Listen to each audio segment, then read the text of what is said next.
जन्म लिए हैं उनको ही बताता हूँ।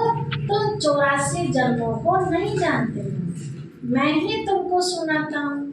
ब्रह्मा बाबा को थोड़ी पता था, शिव बाबा ने आगे, जैसे हमें नहीं पता था ऐसे ब्रह्मा बाबा को भी नहीं पता था। शिव बाबा ने बताया, पहले पहले तुम यह देवी देवता थे। कैसे देवी देवता? लक्ष्मी नारायण जैसे, राधे कृष्ण जैसे देवी देवता थे। अब यह बनने के लिए पुरुषार्थी बनना है, मतलब मेहनत, पुरुषार्थ करना मतलब मेहनत करनी है। पुनर्जन्म तो पहले जन्म से ही शुरू होता है।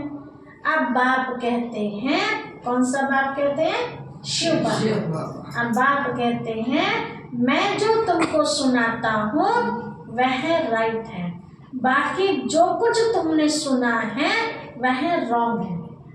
अब खुद तुलना करके देखो, विचार अब तक क्या सुनते थे और अब हमें क्या बातें मिल रही है, तो कौन सी बात राइट है? दिमाग तो सबको मिला है ना, इसका हम यूज करें, ठीक है। मुझे कहते हैं ट्रुथ, भगवान को क्या कहते हैं? ट्रुथ मतलब सत्य, सत्य बोलने वाला। मैं सत्य धर्म की स्थापना करने आता हूँ।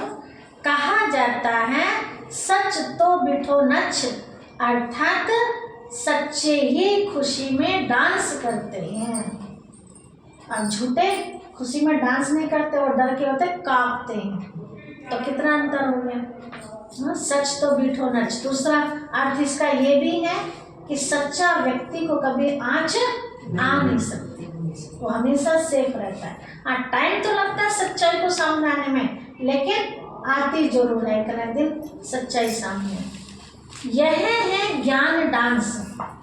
देखो, एक तो होता है शरीर का डांस करना, है ना, गाने पर डांस कर रहे। एक है बुद्धि का डांस करना।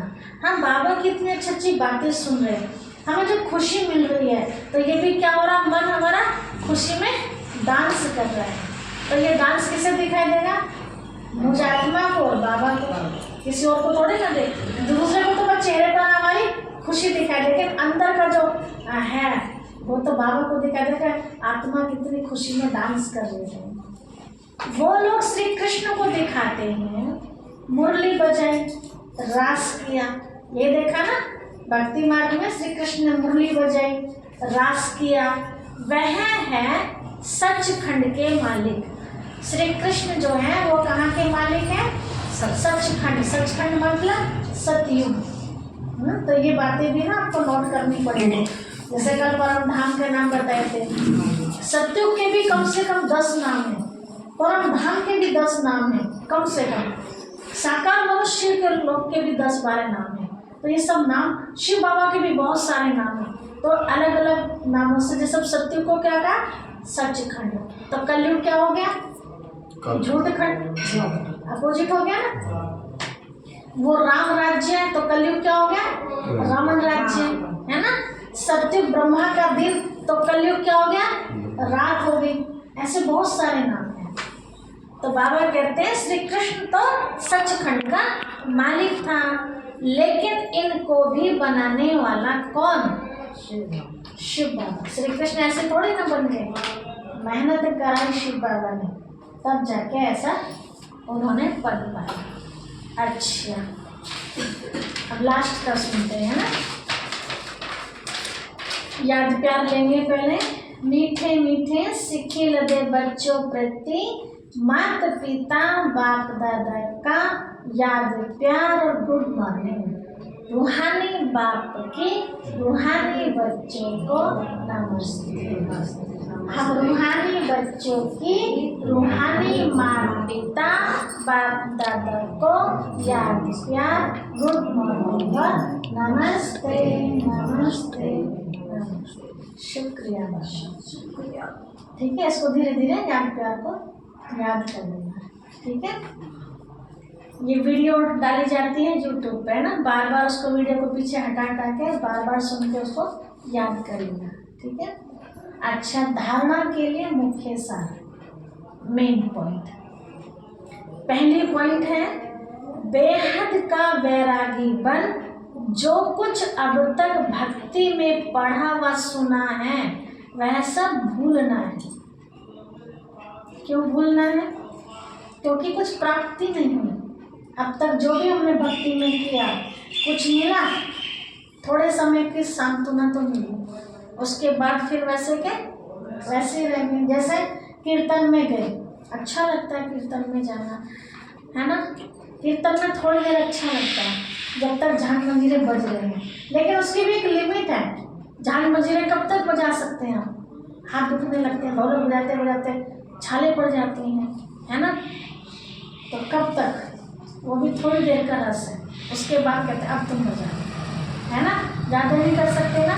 ये ऐसे समझो जैसे आपके सामने दो तरह की थाली है। एक थाली में खीर है, खीर समझते हैं ना, दूध में चावल बनाते हैं। एक थाली में खीर है और एक थाली में खीर है। खीर वो सूखी मूंजी की है। आप दोनों चीज खाइए, पेट किससे भरेगा आपका? खीर से तो नहीं भरेगा। खीर आप फंकी लेते हैं, उसकी खाने में अपना स्वाद है, उसका बहुत अच्छा लगता है, लेकिन कब तक खाएंगे? खाते खाते भी मुंह दुख जाएगा, लेकिन पेट नहीं भरेगा, है ना। और जब पेट नहीं भरा तो ताकत भी नहीं आएगी। आप खीर खाएंगे, थोड़े से में ही पेट भर जाएगा, मुंह भी नहीं दुखेगा, स्वाद भी आएगा और ताकत भी देगी। तो ऐसे भक्ति मार्ग में जो अब तक हमने किया, वो क्या कर रहे थे? हम खीर में फंकी मार रहे थे, और अब शिव बाबा ने हमारे सामने क्या परोसा? खीर खा रहे थे, है ना। तो अब आत्मा के अंदर ताकत आ रही है। खुद अनुभव कर रहे होंगे इस बात का। जब आप यहाँ पहले दिन आए थे, उससे पहले वाली लाइफ को याद करो, और जब से आप यहाँ आ रहे हैं, आज अपने आप को चेक करो कि पहले से बेहतर है या पहले से बेकार हो गए हैं, या ऐसे बैंगन की, आलू गोभी की, छोले की, कढ़ी की, साग की। हाँ, सबका टेस्ट अलग अलग है ना, तो समय प्रति समय सब चीज़ खानी चाहिए ना। लेकिन एक रोटी ऐसी है जो कभी कभी नहीं, रोज खाने से काम चलता है ना। तो बाबा की मुरली क्या है हमारे लिए? रोटी, ठीक है। इसके बिना काम नहीं चलेगा। बाकी साइड में कुछ भी ले लो आप, ठीक है। तो बाबा कहते हैं बच्चे बेहद का वैरागी बन। अब वैरागी किसे कहते हैं? एक वैरागी वो होते हैं जो काम धाम छोड़ के, परिवार छोड़ के जंगल में जाके तपस्या करने लगे, महात्मा बन गए, है ना। अब घर बार तो छोड़ दिया, बनिए कपड़े छोड़ दिए, है ना, जाके क्या विकार भी छोड़े? विकार तो छोटे नहीं, जाके सुनपा पी रहे, भांग पी रहे, बीड़ी पी रहे, और सट्टे खेलने वाले भी जाते हैं उनके पास। तो बताइए वो त्याग करा या और पाप कर दिया?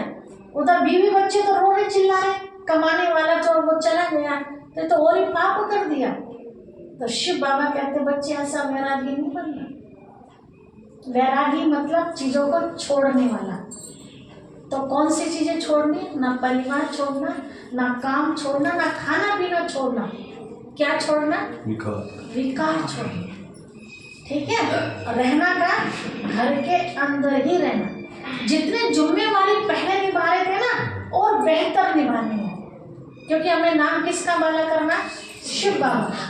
कोई भी काम ऐसा ना हो जाए जो शिव बाबा के लिए कोई कहे, है ना। ये तो हमारे को उल्टा पाप लग जाएगा नहीं तो बाबा कहते हैं बच्चे बेहद का वैरागी बन। जो कुछ अब तक भक्ति मार्ग में पढ़ा है, मतलब जो अनायासी वाली बातें पढ़ी थी, उसको काम की जो नहीं है उसको भूलना है। एक बाप से सुनकर उनकी श्रीमत से स्वयं को श्रेष्ठ बनाना है। देखो थोड़े दिन चल के, ठीक है, अच्छा लगे, फायदा लगे तो लेते रहो पूरा, और फायदा ना लगे तो छोड़ दो, कोई जबरदस्ती थोड़ी है, ठीक है। दूसरी पॉइंट है, जैसे बाप संपूर्ण पवित्र है, शिव बाबा के अंदर कोई विकार नहीं है, संपूर्ण पवित्र है, उस पर कोई भी जंक नहीं है ना। परमात्मा पिता पे कोई भी आत्मा के ऊपर उसका दाग नहीं है विकारों का। ऐसे पवित्र बनना, जैसे शिव बाबा बिल्कुल प्योर आत्मा है ना, ऐसे हमें भी कैसा बनना? बिल्कुल प्योर। वैसे भी आप देखो कोई गंदा बच्चा हो, अपना ही बच्चा क्यों, नाक बहरी है, बाल बिखरे पड़े हैं, नहाया धोया नहीं है ना, तो लेने का मन करेगा उसको, है ना। और किसी पढ़ाई का देखो, आप सफर करते होंगे, हम भी करते हैं सफर। आपसे अगली सीट पर कोई बच्चा है और वो आपको देख रहा है पीछे की तरफ, है ना, और बार बार वो आपको देख के मुस्कुरा रहा है और बड़ा साफ सुथरा बच्चा है, क्या मन करता है, ले इसको, है ना। हमें मतलब नहीं होता ये हिंदू का है बच्चा, मुसलमान का, कोई मतलब नहीं, बच्चा अच्छा लग रहा है, उसकी वो स्वच्छता में खींचती है ना, और गंदगी दूर करती है। तो शिव बाबा के नजदीक भी कौन जा पाएगा, जो स्वच्छ विचारों वाली आत्मा है, स्वच्छ कर्म वाली, है ना, तभी हम बाबा के नजदीक, और जो भगवान के नजदीक पहुंच जाएंगे उसे कमी रहेगी किसी बात की, कोई कमी नहीं रहेगी। तो हमें ऐसा पवित्र बनना है। ड्रामा के हर पाठधारी का एक्यूरेट पार्ट है। ये क्या है, 5000 वर्ष का नाटक है। अब इस नाटक में हम सब क्या कर रहे हैं, पार्ट बजा रहे हैं। तो बेहद के ड्रामा में वो 3 घंटे 4 घंटे का ड्रामा, ये 5000 वर्ष का ड्रामा। तो बाबा कहते हैं ड्रामा के हर पार्टधारी का एक्यूरेट पार्ट है। हम किसी का पार्ट चेंज नहीं कर सकते, केवल शुभ भावना रख सकते हैं, बाबा इसका भी ये पार्ट, मतलब इसकी जो गलत एक्टिविटी है ये ठीक हो जाएगी। इस गुह्य रहस्य को भी समझकर चलना है ना, इस गहरे राज को समझ के चलना है। कैसे गहरे राज को, कि हर एक आत्मा का अपना अपना पार्ट है। कैसे अपना अपना पार्ट है, आप सोचो कि मैं ज्ञान में चल पड़ी हूँ, बाबा ये भी ज्ञान में चल पड़े, जरूरी नहीं है। आपके घर में 10 सदस्य 4 सदस्य, इस सबको अच्छी लगेगी ये बात, जरूरी नहीं है। किसी को लगेगी और कोई काट भी करने वाले होंगे, है ना। देखो हम भोजन करते हैं वैरायटी प्रकार का, क्या सबको कढ़ी पसंद आती है, क्या सब फेवरेट चीज होती है, किसी की कोई फेवरेट होती है ना। जैसे मैं हूँ, मुझे 12 महीने आप कढ़ी खिला दो, कभी ना नहीं बोलती। तो शौक, मतलब एक उदाहरण दे दूँ आपको, है ना। तो ऐसे कई है कि उन्हें रोज चावल ही चाहिए, बिना चावल के खाना उन्हें अधूरा लगता है ना।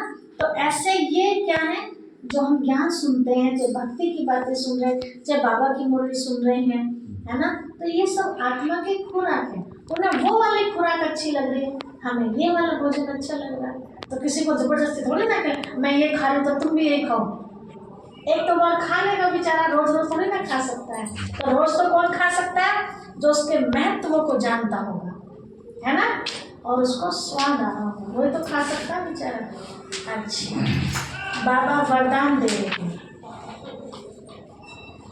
बाप और वरदाता इस डबल संबंध से डबल प्राप्ति करने वाले सदा शक्तिशाली आत्मा बनो। बाप और वरदाता, शिव बाबा बाप तो है ही, लेकिन साथ में वरदाता भी है। जो चाहे आप वरदान उनसे ले सकते हो, मतलब जो चाहे काम अपना बाबा से करवा सकते हो। आपको समझो बिटोड़ा रखना, कोई मिल नहीं रही है, आप अकेले पढ़ रहे हैं, है ना, तो चलो बाबा बिटोड़ा रखवाना है, ठीक है। अब कैसे रखवाएंगे बाबा, वो तो ज्योति बिंदु है ना, या तो किसी को भेजेगा, वो उसका काम है, हमें नहीं मिल रहा था। जैसे उस दिन भैया बता रहे थे ना कि छोड़ने के लिए कोई मिल ही नहीं रहता, फिर बाबा पे छोड़ दिया, बाबा तू कर। अचानक से पीछे से 2-3 महीने आ गई, है ना। तो हमने उसको सौंप दिया, बाबा मैं तो थक गई हूँ ढूंढ ढूंढ के, और मुझे ये काम जरूर करना है। बाबा को पकड़ो कि बाबा तुमने कहा ना मुझे बुलाओ, तो मैं बुला रही हूँ, आ जाओ, अधिकार जमाओ, ठीक है। तो या तो किसी को भेजेगा करने के लिए, या फिर आपके अंदर इतनी शक्ति भर देगा वो कि आप अकेले उसको काम को निपटा दोगे, और लोग देखते रह जाएंगे ना, अकेले कर लिए सारा काम और आपको थकान भी नहीं होगी। ये कई बार के हमारे अपने अनुभव है, जो काम हमसे नहीं होता करो बाबा, ठीक है। तो बाप और वरदाता इस डबल संबंध से डबल प्राप्ति करने वाले सदा शक्तिशाली आत्मा हो। अब बाबा खोल के बता रहे हैं इसको, सर्व शक्तियां बाप का वर्षा और वरदाता का वरदान है। अब सर्व शक्तियां कौन सी है, जो बताई थी ना चित्र में, अब याद कैसे होंगी, तो उसके लिए आपको किताब अपने पास रखनी होगी, तभी वो मुरली आसान कब समझ में आएगी, जब हम इसको समझ लेंगे अच्छी तरह। ठीक है, तो सर्वशक्तियाँ वरदान है। बाप और वरदाता इस डबल संबंध से हर एक बच्चे को यह श्रेष्ठ प्राप्ति जन्म से ही होती है। जन्म से होती मतलब जब से हमने बाबा को समझा कि मैं बाबा की और बाबा मेरा, पक्की गांठ बांध ली। अब इस गांठ को कोई तोड़ नहीं सकता। ठीक है, तो जब से ही बाबा की सारी चीज किसकी हो जाती है? हमारी हो जाती है। कैसे? बताते हैं कि एक बार एक राजा और था कोई, तो राजा के पास बहुत सारी चीजें थी। वो सोच रहा था कैसे किसको क्या दूं, समझ में नहीं आ रहा था। तो राजा ने बहुत बड़े मैदान में वो सारी चीजें लगवा दी पब्लिक को देने के लिए, और ऐलान करा दिया कि जो जिस चीज को हाथ लगा, देखा बहुत वैरायटी, बहुत सारी चीजें, हजारों चीज लगी होती वहाँ। किसी न किसी चीज को भाग के हाथ लगाया, किसी न किसी को, सब अपने अपने चीज को पकड़ के खड़े हो गए।